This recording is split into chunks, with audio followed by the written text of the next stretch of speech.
중국 측이 미국 측과 합의한 그 내용을 서로 이제 합의하에 네네. 250페이지 분량으로 정리한 네. 책자가 있었어요. 네네. 마지막 회견장에서 미국 사람들이 보니까 250페이지가 분명했는데 200페이지로 줄었다는 거예요. 네. 안녕하세요. 선대인 경제연구소 선대인 소장입니다. 여러분들의 든든한 경제 지킴이, 또 올바른 정보를 차근차근 전달해드리는 정보 전달자 역할을 하겠습니다. 그 중에서도 이런 취지에 제일 맞는 코너, 경제 이슈 브리핑인데요. 경제 이슈 브리핑은 한 주간에 일어났던 경제 이슈들 가운데 가장 중요한 경제 이슈를 여러분들이 이해하기 쉽도록 저희가 잘 정리해서 전달해드리는 코너입니다. 자, 그 첫 번째 경제 이슈는요. 요즘 국내외 경제를 뜨겁게 달구고 있는 미중 무역 전쟁입니다. 이거 뭐 굉장히 복잡하고 또 어렵게 느껴질지 모르겠는데 저희가 차근차근 좀 정리를 해드리기로 하겠고요. 이 이슈는 그만큼 비중도 있고 하기 때문에 또 파장도 크기 때문에 저 혼자 하는 게 아니라 옆에 전문가 한 분을 같이 모시고 진행하도록 하겠습니다. 자, newsenglish.org의 신무영 대표님 모셨습니다. 반갑습니다. 불러주셔서 고맙습니다. 네, 신무영입니다. 네, 신무영 대표님은요, 지금 뉴스 잉글리시라는 그런 일종의 영어 공부 사이트를 운영 중이시지만 예전에는 삼성전자의 글로벌 전략을 담당한 상무이시기도 했습니다. 상당히 이제 그쪽 분야에 이 이론적인 측면뿐만 아니라 실무적인 경험까지 있어서 이런 이슈를 잘 전달해 줄 수 있는 굉장히 적임자라고 생각을 하고요. 맞죠, 대표님? 부끄럽습니다. 자, 오늘 경제 이슈 브리핑에서 미중 무역 전쟁 다뤄볼 텐데요. 먼저 이제 이 이야기를 좀 크게 두 개로 나눠서 첫 번째는 미중 무역 전쟁이 왜 어떻게 이렇게 좀 진행이 되고 있고 특히 최근에 와서 좀 협상이 잘 진행되는가 싶었는데 왜 결렬이 됐고 또 한편으로는 이 미중 무역 협상이 언제까지 이렇게 갈 건가 이걸 이제 사람들이 다들 좀 궁금해 하시더라고요. 이걸 하나 짚어보고 그 다음에 이제 두 번째는 그러면 이런 미중 무역 전쟁이 한국 경제에는 어떤 파장을 미치고 있나 이걸 이제 좀 짚어보는 그런 시간을 가지면 좋을 것 같습니다. 우선 좀 짚어봐야 될 게 이 미중 무역 전쟁 흔히 이제 이야기할 때 그 미중 간에 이제 무역 분쟁이 일어나서 사실은 이게 몇 년 전부터 조짐을 보이다가 트럼프 행정부가 들어서면서 이제 조짐을 좀 보이다가 이제 지난해부터 아주 이제 본격화됐지 않습니까? 맞습니다. 예, 그러다가 사실은 최근에 와서는 미중 간에 물밑 접촉을 거쳐서 상당히 이제 좀 협상의 이제 결과가 나올 것처럼 이야기가 많이 나왔었어요. 그런데 지난 이제 한 10일 무렵에 완전히 이제 판이 깨지는 그런 상황이 벌어졌습니다. 협상 결과가 이제 원래 기대했던 대로 나오지 않았는데요. 이게 왜 이렇게 된 건가요? 지금 미국과 일본 언론에서도 보도를 한 바가 있는데 중국 측이 미국 측과 합의한 그 내용을 서로 이제 합의하에 250페이지 분량으로 정리한 책자가 있었어요. 그런데 그 마지막 회견장에서 그거를 이제 보다가 미국 사람들이 보니까 250페이지가 분명했는데 200페이지로 줄었다는 거예요. 그래도 뭐가 이렇게 달라졌지 보니까 지적재산권 보호라든지 또 미국 기업이 중국에 진출했을 적에 기술 탈취라든지 이런 내용이 거의 다 사라졌다는 겁니다. 그러니까 그 격분을 해가지고 사실 이 미국 측 회담 대표로 있는 그 USTR 무역 대표부 장관급이죠. 라이트하이저라는 사람과 중국 측 그 사람의 카운터 파트너는 리우 허라는 사람이에요. 둘 다 굉장히 전문성은 있고요. 그다음에 특히 중국 쪽 사람들은 그 리우 허라는 사람은 비둘기파예요. 중국 공산당 내에서 그러니까 일종의 테크노크라트죠. 그래서 사실은 둘의 관계는 좋았는데 무언가 모종의 그가 작용을 해서 중국 측이 말을 바꾼 겁니다.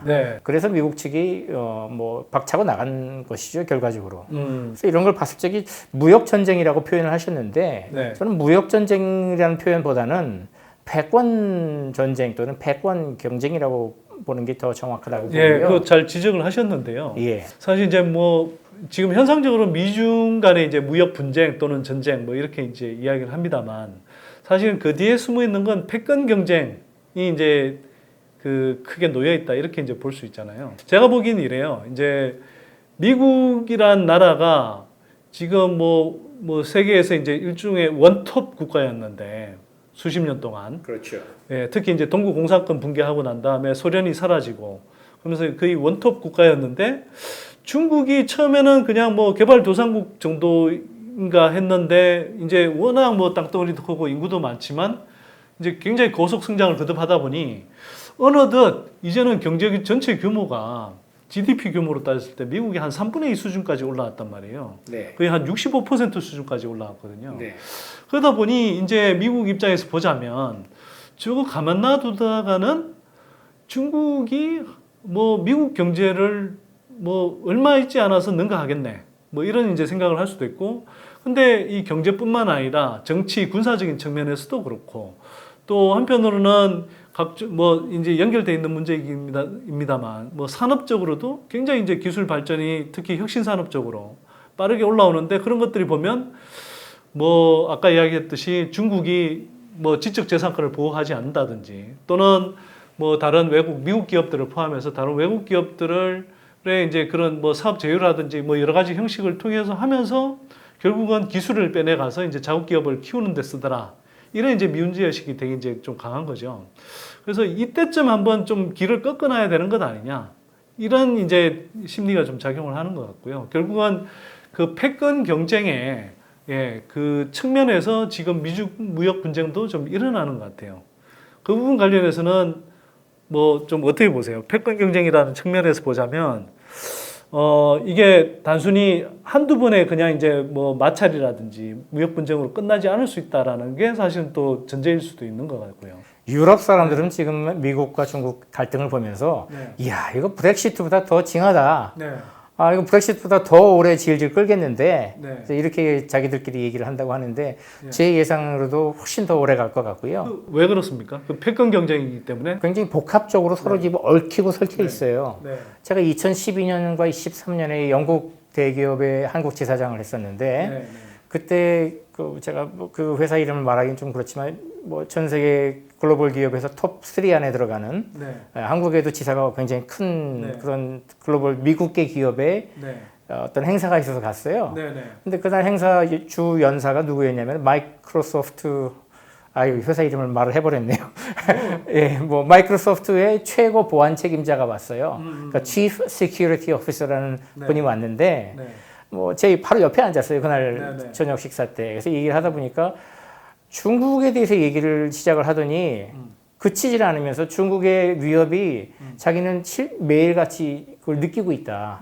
중국 사람들이 한마디로 마이크로소프트 중국 지사는 물론이고 미국 시애틀에 있는 마이크로소프트 본사까지 침투를 해서 기술을 탈취해 간다. 뭐 수단과 방법을 가리지 않고 그다음에 중국계 직원들까지 스파이로 만들어 가지고 뭐 수단 방법을 가리지 않고 기술을 탈취해 가는데 아주 진절머리가 난다고 하더라고요. 그래서 그것을 비롯해서 중국의 고속철이 아주 지금 전국에 뭐 36,000km나 깔려 수출까지 하잖아요. 미국 캘리포니아주에 지금 고속철, 한국어로 말하면 KTX죠. 고속철을 깔겠다는데 거기 중국 기업이 지금 입찰을 하고 있어요. 근데 그거 예를 들면 일본 가와사키, 일본 신칸센을 만든 가와사키라는 회사의 기술을 탈취를 하면서 중국은 오늘날 중국 고속철이 세계 1등이 된 겁니다.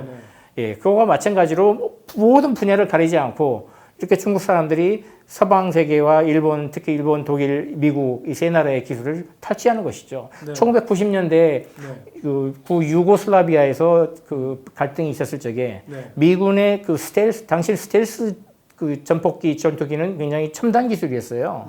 미군의 스텔스 전투기가 추락을 한 적이 있어요. 그래서 당연히 미군이 그 기체를 이제 회수하러 현장에 갔잖아요. 근데 벌써 사라지고 없었다는 거 아니에요. 누가 가져갔을까요, 그거를?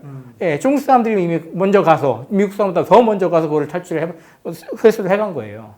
이 정도로 중국 사람들이 이 정보망이나 어떤 그것이 대단하다는 것이죠. 한편으로는 그러면서 이게 이 다른 나라의 뭐 기술 지적재산권부터 해서 기술에 대해서 존중심이 없는 거죠. 존중하지 않는 문화가 있는 것 같고요.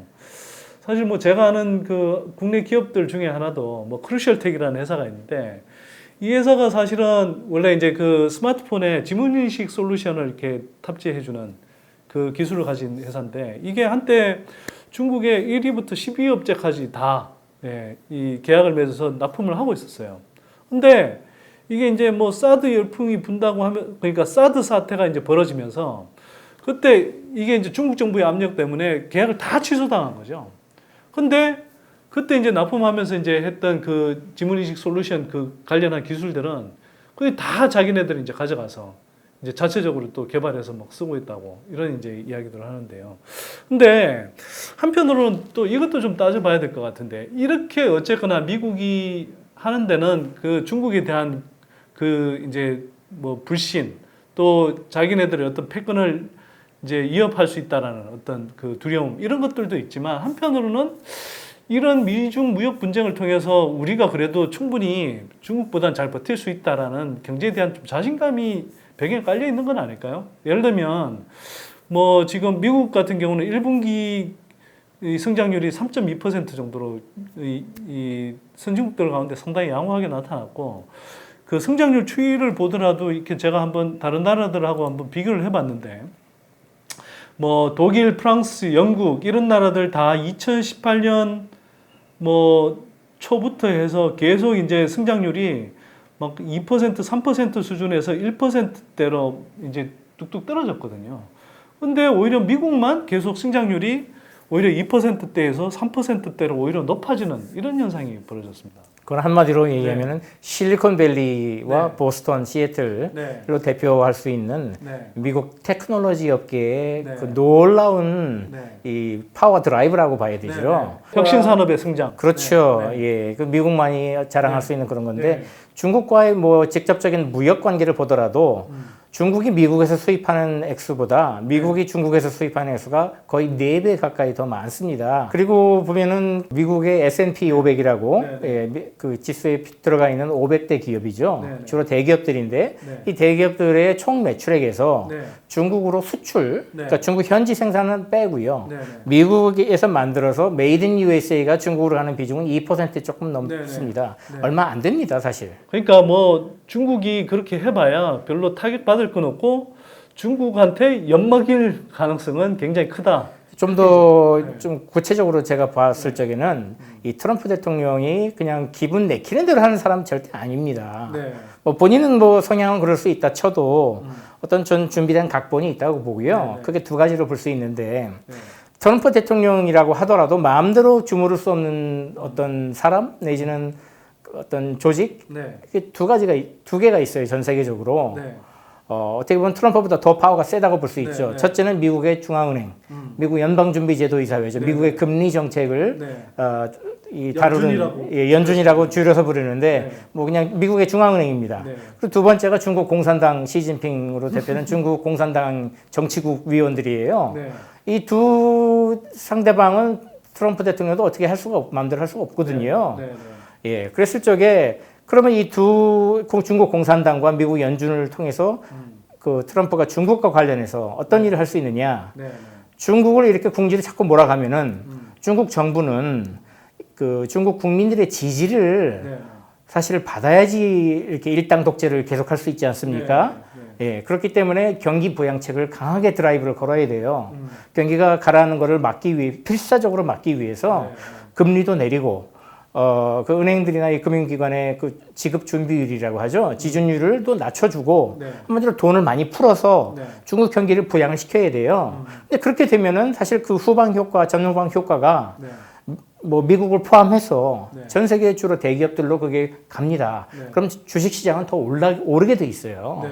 예, 두 번째는 이제 미국 연방준비제도이사회인데 트럼프가 연방준비제도이사고 지금 삿밭 씨름 줄다리기 하는 게 금리 좀 내려달라 이거예요. 트럼프는 계속 낮추고 싶어. 예, 낮추고 싶어. 연준은 근데 이제 경기가 계속 회복세를 보이고 있고, 그렇죠. 물론 잠시 이제 좀 주춤하는 국면이 있었지만 경제 성장률 양호하게 나타나고 또 사상 최저의 실업률에다가 고용 상황도 굉장히 좋고 예. 뭐 이러다 보니까 거기다가 이제 지금 취업자들의 이제 이른바 그 소득 수준, 평균 임금. 네, 평균 임금도 계속 이제 올라가고 있잖아요. 맞습니다. 그러다 보니 전체적으로 이제 경제 상황은 미 연준이 이제 판단하기에는 뭐 금융시장에 대한 충격만 없으면 사실 올려야 되는 게 오히려 정상일 그렇죠. 국면인 거죠. 근데 실제로 이제 작년에 그렇게 한다고 했을 적에 네. 전 세계 금융시장에 얼어붙었었죠. 그러니까 이제 그 여파 때문에 이제 금리 올리는 걸 중단하고 있었는데 예.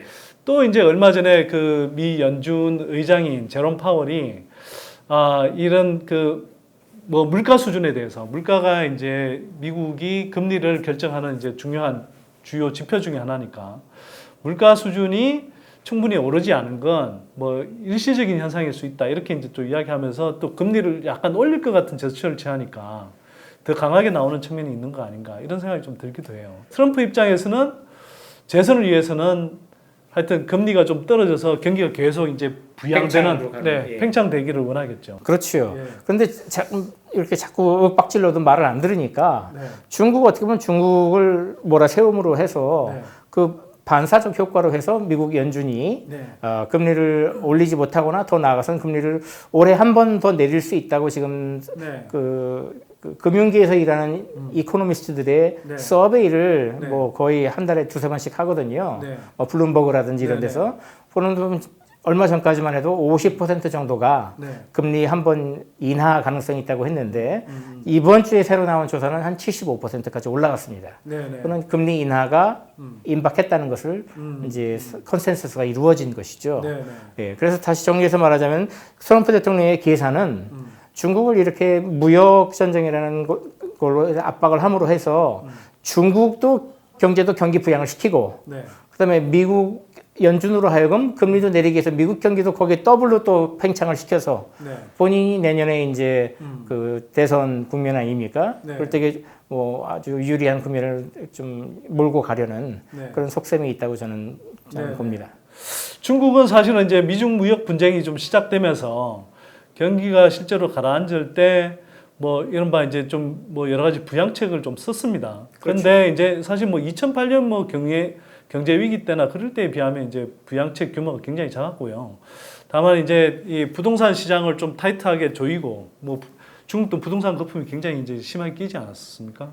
그러니까 좀 타이트하게 조이던 것을 조금 이제 다시 완화적으로 풀고 또 이제 이런저런 뭐 이 재정 지원을 조금 늘리겠다라고는 했습니다만 그게 사실 이제 좀 트럼프 입장에서 보면 뭐 충분하지 않다고 봤던 것 같고요. 그렇죠. 예. 근데 이제 그리고 이렇게 이제 계속 압박해서 이제 중국 경기가 더 악화되면 본격적인 이제 부양책에 나서지 않겠느냐 뭐 이렇게 이야기를 하는 건데 사실은 중국 정부 입장에서는 지금 이제 특히 기업 부채를 중심으로 해서 이제 부채가 굉장히 이제 크게 늘어났잖아요. 그렇죠. 그러다 보니까 이걸 이제 마냥 부양책으로 자꾸 끌고 가면서 이런 이제 부실을 키우는 방향으로 이렇게 계속 갈 수가 없는 상황이잖아요. 한편으로는 그렇죠. 일정하게 이제 구조 조정을 해야 되는 상황인데 이제 한편으로는 이렇게 이제 무역 분쟁을 통해서 이제 자꾸 압박이 들어오니 한편으로는 이게 이제 경기가 단기적으로 또 나빠지니까 부양책을 써야 되는 거고 또 그렇게 되면 자꾸 이제 구조 조정이 지연되고 이런 이제 사실 딜레마에 굉장히 좀 봉착해 있는 것 같아요. 여러분 잘 아시죠? 예. 그 시청 끝내기 전에 좋아요, 구독 눌러주시고 받아주시면 좋겠습니다. 자, 저희 다음 시간에 다시 뵙도록 하겠습니다. 고맙습니다.